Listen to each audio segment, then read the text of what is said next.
Okay, so today is July 17th. We got some interesting developments in the world of pro wrestling. As you know, we are now entering in day two in two different promotions. The first one is from Yoshi Promotion, Tokyo Yoshi Pro Wrestling, with Princess Cup Tournament 9.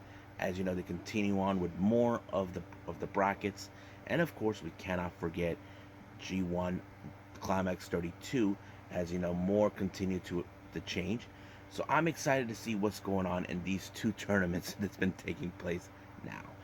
But we're also going to review some recent events. One is, of course, is New Japan Strong with Ignition. As you know, they're continuing with the bracket B side for the termination of the brand new Strong Openweight tag team titles. There will be two matches that we do, but we're also going to see how Tom Lawlor is after he lost the never open the Strong Openweight title to Fred Rosser.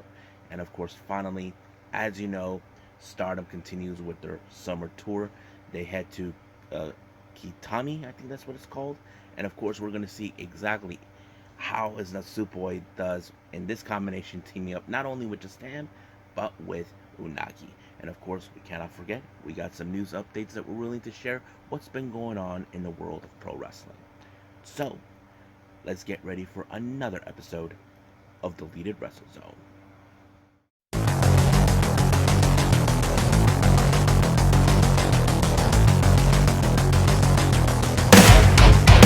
Are you ready? Get up, get up! Get up, get up! Get up, get up! Get up, get up! Get up, get up! Get up, get up!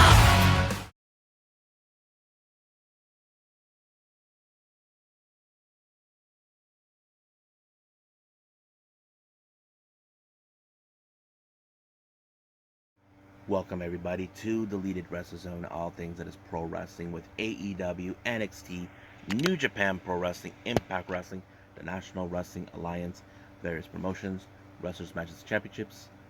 I am your host, Gerard here.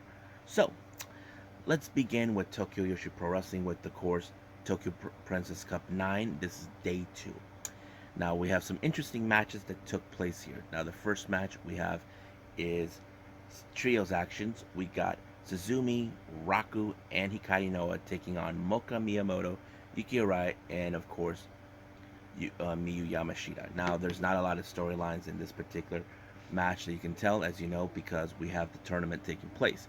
But I have to say it was a pretty good one. Now, to me, I would have assumed that in a certain fashion, the Suzumi, Raku, and Hikari Noa were going to lose this match because the ace is Miyu Yashima is on the opposite side. But however, I was impressed with Hikari, who picked up this win by doing a scoop slam onto Momoka, giving her team the win, which really was really good. Next up, we got a three-way match. We got the Resident Cat, Haruna Neko, versus Pam Arijuku versus Maki Ito. Now, I was, as you know, you probably saying in this particular match, Maki Ito would have won this match. But yes, it kind of felt like it was the logical, because she is the most popular wrestler in Tokyo Pro, which is no secret. But however, I did mention the last time when I reviewed about Pama Juku had some rare matches, but this one fits that bill as well. Somehow she was able to pull up like another famous type finisher onto Eruna Neko. I was like surprised that she won this match like that. So I have to say, we may see Pamela Juku grow up even further. I'm gonna be paying more close attention to her. Next match, we got tag team match. We got Mahito Kiru teaming up with Mizuki, taking on Hyper Misawa and Shoko Nakajima. Now, I mentioned this too many times about Hyper Misawa. She's the resident superhero, but she cheats. Now, some of you probably say, why would she do that? I don't know, but that's how she is. However, she shows up with a broken left arm. Now, the obvious question does remain. Was she faking it, or was it real? Well, I have to say Mizuki wasn't buying her brand of Kool-Aid. if you know what I mean.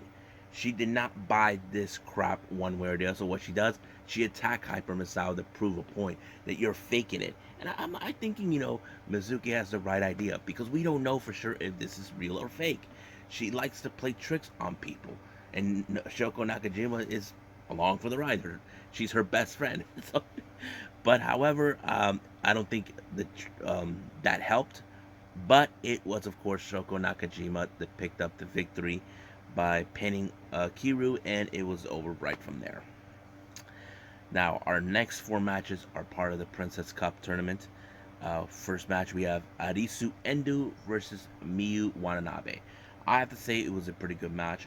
I had a feeling that Miyu Watanabe was going to win this one because she is one of the most popular girls in Tokyo Pro, and she pulled off the win by applying the teardrop. It was pretty good. Next up, we got Kaya Toribama taking on Yuka Sakazaki. Now, this was a very simple match because, as you know, um, Kaya Toribama only had two victories, one as a tag team, one as a singles competitor. But with Yuka Sakazaki, according to her, she did not take this seriously like she would have. But I think this is a lesson learned for her. Never underestimate Yuka Sakazaki because that's how she wins her matches. Because you expect the unexpected from her, and she picked up a really good win by pinning her. Next up, we got Nao Kikuta taking on Yuki Aino. Now, to me, this one was a very difficult choice to determine because I seen Nao Kikuta, who has grown so much, but as Yuki Aino, she's still stepping into the singles competition since her blood sister Nodoka Temna retired and living a normal life. I kind of trying to see, okay, how would this turn out? Because Yuki Aino is still establishing as a singles competitor, which is a good thing. But I did not anticipate Kikuta to pick up a really good win. So I'm like saying, wow, she's still alive in this one. So she picked up a good one by pinning her. Now our next match is, of course, we have Yuki Kamifuku taking on the White Dragon herself, Rika Tatsumi. Now this was a very difficult match because Yuki Kamifuku, she is a tall chick, Basically, she has long legs, you know what she'll do to them. But however, Rika Tatsumi is a fighter, she never gives up no matter what. And I think that tells us she was willing to do it. But however, she pulled off the victory by doing a hip attack and then a somewhat of a cutter. 1, 2, 3, she wins, so she moves on. So, what do I think about this? It's pretty good. I have to say, there were certain wrestlers I didn't anticipate it was going to win. Others, I was like, we'll see what happens. Now, do I have anyone who I think could win this tournament? To be honest with you, it's just, I don't know. Part of me, I would like to see Miyu Watanabe because, she's very impressive. I know she's been tag team champion, but she has challenged for the Princess title before, but that was with Rika Tatsumi. But we'll see about that. Do I see any other ones? I'm not sure, but we'll see when we get there to the finals. As you know, there is the next two matches for this particular tournament taking place on the 23rd of this month, and I'm not sure if I'll be able to see it, but we'll see. So I believe it's time to move on to our next review, which is New Japan Pro Wrestling G1 Climax 32, Day 2.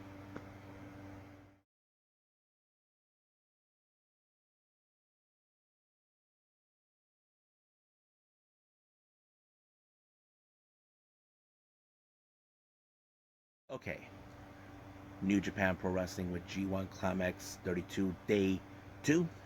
So let's begin on this one. So we have our opening match, Team Filthy, consistent of Royce Isaacs and Tom Filthy Lawlor, taking on Yoshihashi and David Finlay. Now, this was a very interesting match. Now, the reason I say this, you see Isaacs and Lawlor, they are a cohesive team.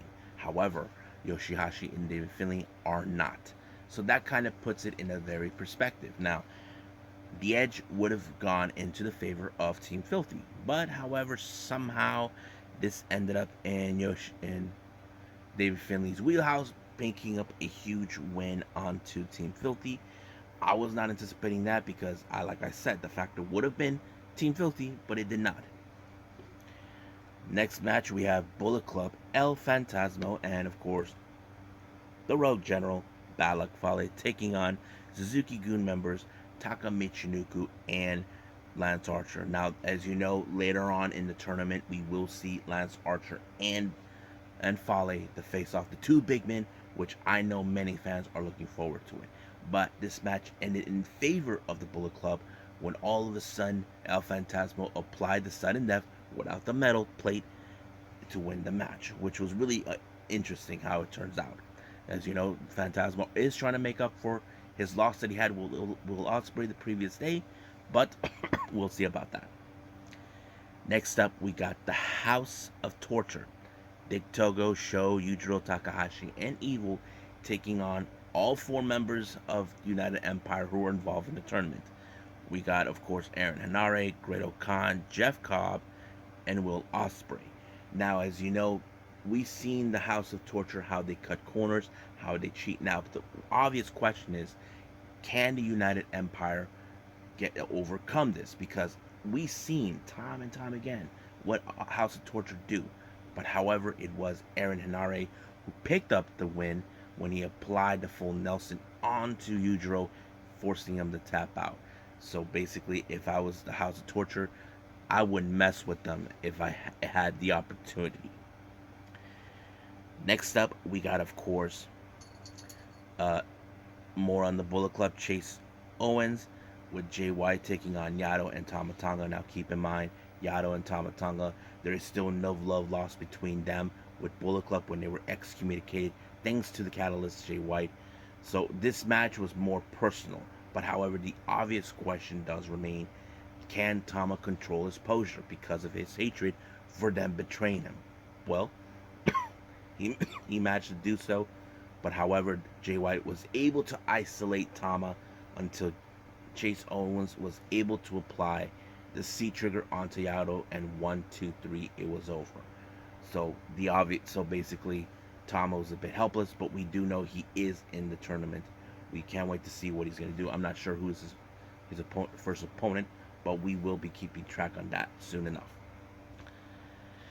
Now, our next match, we got LIJ, Bushi, Sanada, and Naito taking on Goto, Tanahashi, and Okada. Now, this was a very interesting dynamic on Team 2. Now, I know Okada and Tanahashi can get along, but Goto, I'm not sure, because as you know, he can get along with Okada because he is the leader of Chaos. Tanahashi is the one guy that Goto cannot beat.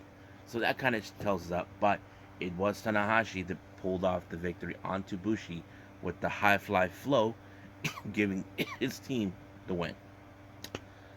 Now, let's jump into the G1 Climax matches, starting with Block, which block is this? Block B, we have Taichi along with his lucky charm, Miho Abe, taking on Tomohiro Ishii. I was impressed with this match. Now, Taichi, I have to say, I felt that he never got the push that he should deserve, because he is a very fantastic wrestler. I mean, he's been improving during times, showing what he can do, but taking on a guy like Tomohiro Ishii, that is a much difficult thing to do. But he was able to pull it with the Black Profesto and giving him the win, so that gets him 2 points. So this was a very huge victory for him, and I say I'm going to keep an eye on him. Maybe he could be one of the potentials to win, but we'll see. Now we're going with Block A. Now this one is a rather funny, interesting match. We have Jonah taking on Yano. Now, you'd probably say, okay, what kind of bag of tricks does Yano can pull? I don't know, because Yano, he is a very strange person. You don't know what he's going to do. But, of course, Jonah has bad dude Tito in his corner. I think Jonah is self-aware that Yano is not the type of guy you ought to underestimate. Now, you can say he's a clown all you want, but this clown always walks out as the winner. So that's I think Jonah must have picked up. But however, what happened is their mistake is taking the fight outside, and Yano gave, well, as Kevin Kelly say, My monitor went out. Yano the time to get back in the ring, and Jonah was counted out. Even though Jonah knows what happened, there's nothing he can do to change that. So basically, this helped for Yano to pick up a good win. Now let's go with Block C. We have Kenta versus Zack Sabre Jr. Now keep in mind, these two guys are very similar in every way. They're both technical wrestlers. And I think that tells us a lot because, as you know, Zack Sabre Jr. has always been the self proclaimed best technical wrestler in the world. But the obvious question, what does Kenta think? Does he think that Zack Sabre Jr. is full of it? Well, this match proved it, showing that, that Kenta can still take on guys like him, but unfortunately he ended up in a submission hold by Zack Sabre Jr. and Kenta had no other choice but to tap out. So basically, that's how it goes. Now our main event, we have of course in Block D for the G1, we have Juice Robinson, the self-proclaimed IWGP United States Heavyweight Champion, taking on the Dragon Shingo Takagi. I have to say, this match was too much hardcore fighting in every way possible. Now, you probably would have assumed that Shingo would have won because we have seen how impressive Shingo has been recently in time. But Juice Robinson is showing he means business no matter what. He really took Shingo to the limit, and I did not expect him to walk out when he knocked him out and pin him 1, 2, 3 is over. But now he knows because of this win, he has plenty more to go. He is now claiming none of them, including those in his own team, that they're going to be able to beat him. We'll just wait and see when that day comes. So I think that's pretty much it what we got with New Japan. I believe it's time for New Japan Strong Ignition.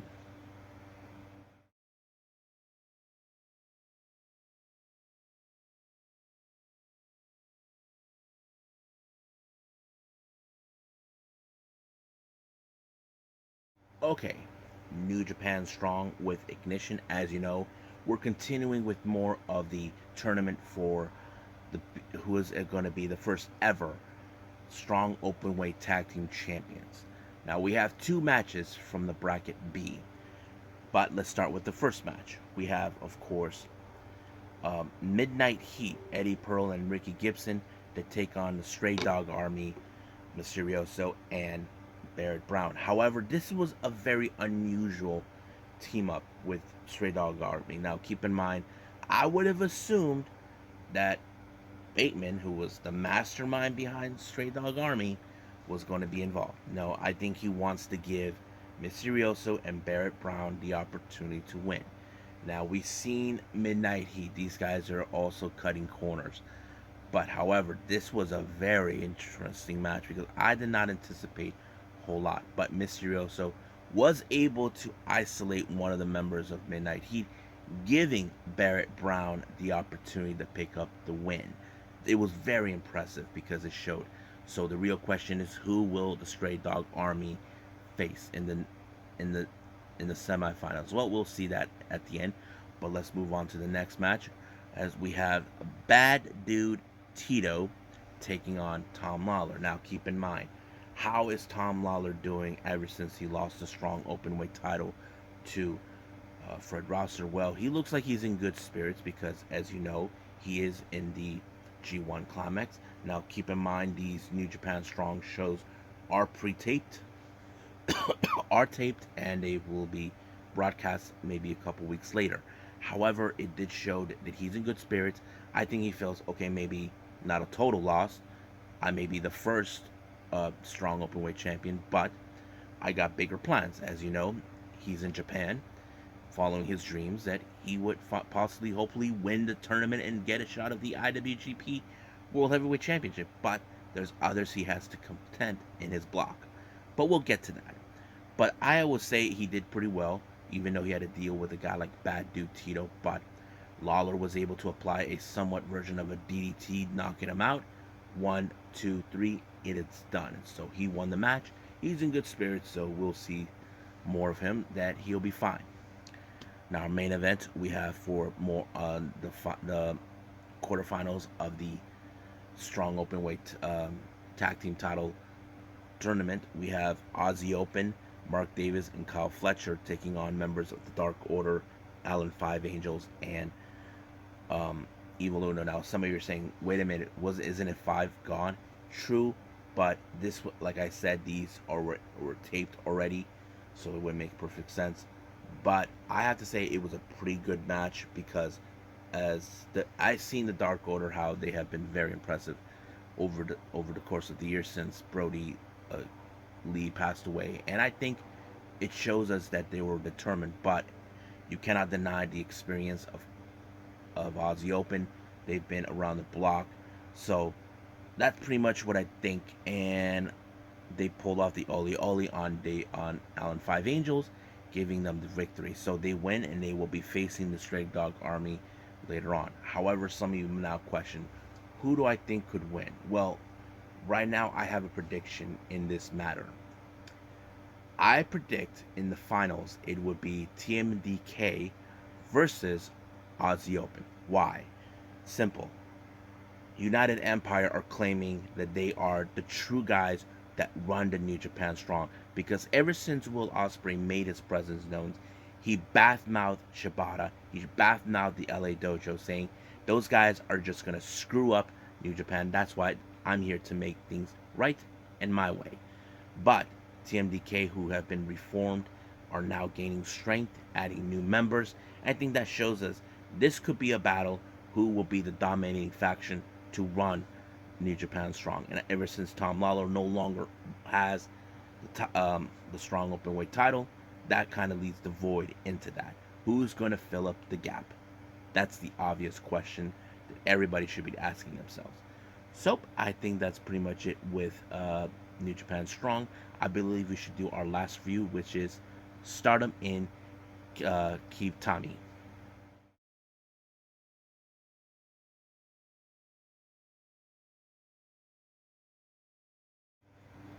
Okay, our last review, Stardom in Kitami, which is part of the area region in Hokkaido, I think hopefully I pronounced it right, part of the summer tour. This one was on the 16th, day 2 of that particular tour. Our first match is a three-way. We got Saki Kashima, Mai Sakurai, and Mina Shirakawa. Now, this match was very interesting. The one person who was looking forward to this match is Mai Sakurai to confront Mina Shirakawa. If you guys remember, Mai Sakurai was a member of Cosmic Angels until she betrayed them. Now she's out trying to show her former teammates how far she has grown up, how strong she has developed. But the obvious question does remain, did she really grow up? That's the thing. However, Kashima, as you know, she'll probably sit that out, but she stepped in on several occasions. But there was a moment where Kashima could have won this match, but it was, of course, Mina Shirakawa that picked up the victory with the glamorous um, Mina drive, or whatever she calls that. I don't know. Ended up winning the match, so that means that's 1-for-1 for Cosmic Angels in this particular event. Next up, we got DDM, Micah, and Julia taking on Queen's Quest, Lady C, and Sayakami Tani. Now, keep in mind, Micah and Lady C, they're at each other's faces and throats, however you want to say it. Micah has been very critical and criticizing Lady C that she cannot even win the big matches. That's always been what she's been doing, getting under her skin. Lady C is determined to prove her wrong. So, obvious question, can Lady C pull it off? Well, not this time. Apparently, she was taken out by none other than the fearless leader of DDM, Julia, proving how dominant she can be. But, as the obvious question is, can DDM bounce back ever since the betrayal of Natsupoi? Well, we'll just gotta wait and see when they're in full force again. Now, we got our next match, we got the other members of Queen's Quest, Utami Hashida and Azumi, taking on the other members of Stars, Momokogo and Miyu Iwatani. Now, Momokogo here still has some unfinished business with Azumi because, as you know, she lost a very disappointing match in the high-speed title, but she's determined to prove wrong. But Unfortunately, it was Momokogo who ended up on the wrong side of a double stomp to the abdomen by Azumi, and then of course the pinfall by Utami Ashita, giving them the win. Next up, we got Oda Tai, Ruka, Starlight Kid, Momo Watanabe taking on Cosmic Angels with Natsupoi, Unagi, and Tam. Now, keep in mind, there is history between Starlight Kid and Natsupoi. They always had, as you remember, it was Starlight Kid who's been behind Natsupoi. First, it was the high speed title, then the artist belt. So, how she's always ended up being in it, lurking around, try to make her life miserable. But the obvious question, can Natsupoi overcome the resident cat of Stardom? Well, this particular match, it did not end up in the way she hoped, but it was Tam Nakano who picked up the win with the German suplex onto Ruka. I was like, whoa, she really picked her up. I mean, she used every ounce of strength to lift her up. 1, 2, 3, it's over. But what was funny is, as soon as she was like already gotten up, laid flat down on the ground on the mat, Natsuko went to check up on her. Even Unagi was like, just leave her alone. You know, like they're acting like siblings are trying to see if mommy is okay. So I thought it was really funny, but it was great. All right, our next match and is our main event. We have Stars, Saida, Koguma, and Azuki taking on all three members of God's Eye, Amisodi, Mirai, and Suri. This is a very huge match because, as you know, Amisodi and Mirai are going to be challenging Koguma and Azuki for the tag titles real soon. But in this particular match, it was really one of the toughest matches I've ever watched. But fortunately, Saida ended up on the wrong side of that strong kick that Suri applies, and then it was over. Of course, God's Eye won the match, giving them the opportunity for that. And of course, they closed down the show. So I think it was pretty good. Hopefully, I get to see the next one of day 3 of this particular tour. Of course, they're going to divide the Cosmic Angels in half. Mina and Unagi will be, in fact, on one team, while Tam will team up with Natsupoi in the other. So like I said, it's going to be interesting. So I think that's pretty much it what we have for now. I believe it's time to go with news updates.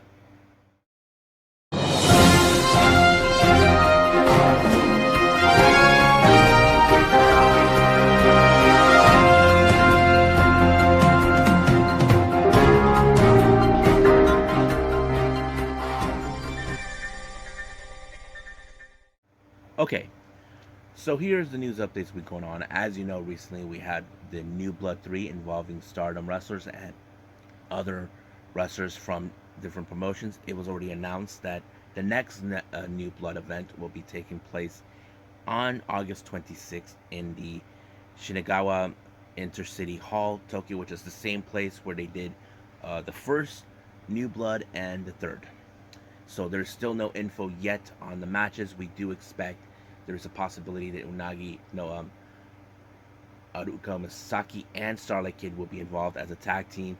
Waka did say that she's going to challenge once again Ram Kaicho, but Ram will be teaming up with none other than Rina.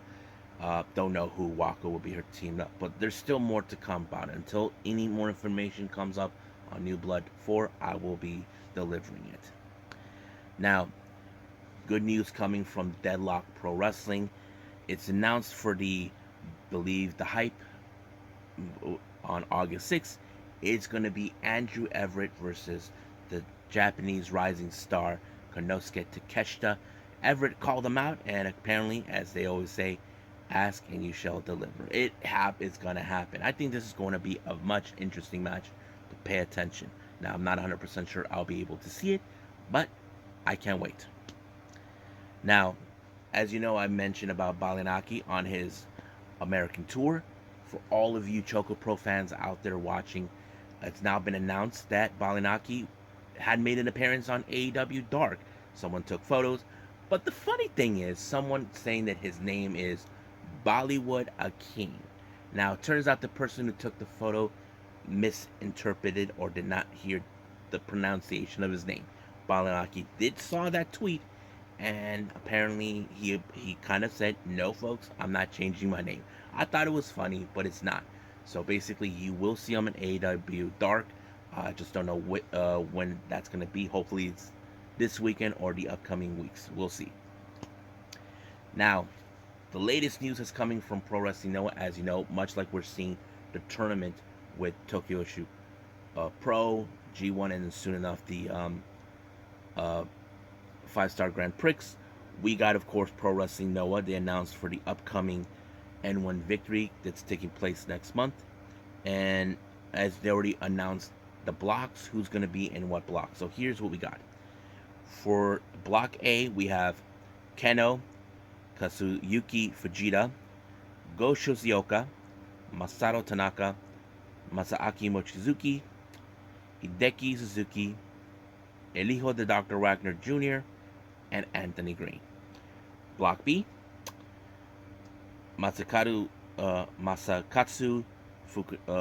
Funaki, Kato Kiyomiya, Katsuhiko Nakajima, Takeshi Sugiura, Masaki Miya, Satoshi Kojima, Timothy Thatcher, and Jack Morris. So it's already been set for the N-1 Victory. I'm excited for that until it starts. I never covered the N-1 Victory before, but hopefully this year I get to do it. Now, for all you DDT and Gambare fans out there, you may have heard the news. Those who haven't, Shota, if you guys know this, Shota, he's a wrestler from those promotions, and he's very good in speaking English.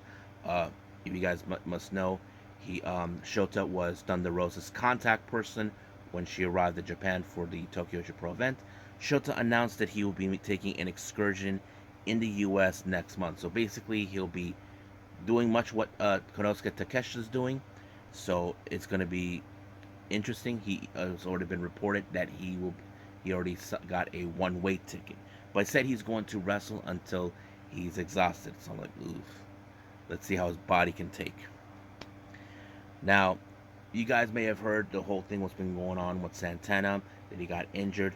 What unfortunately one of the promotions that he's involved in Puerto Rico, which is his family's native country, he had to relinquish the world title from the LAWE due to the injury he obtained and blood and guts.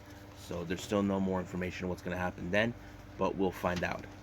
Now, on previous news updates, I talked about Jungle Kiona making her appearance in Garden State Pro Wrestling, which is a promotion in the East Coast. Well, it turns out Kiona is not the only Yoshi wrestler going to be making.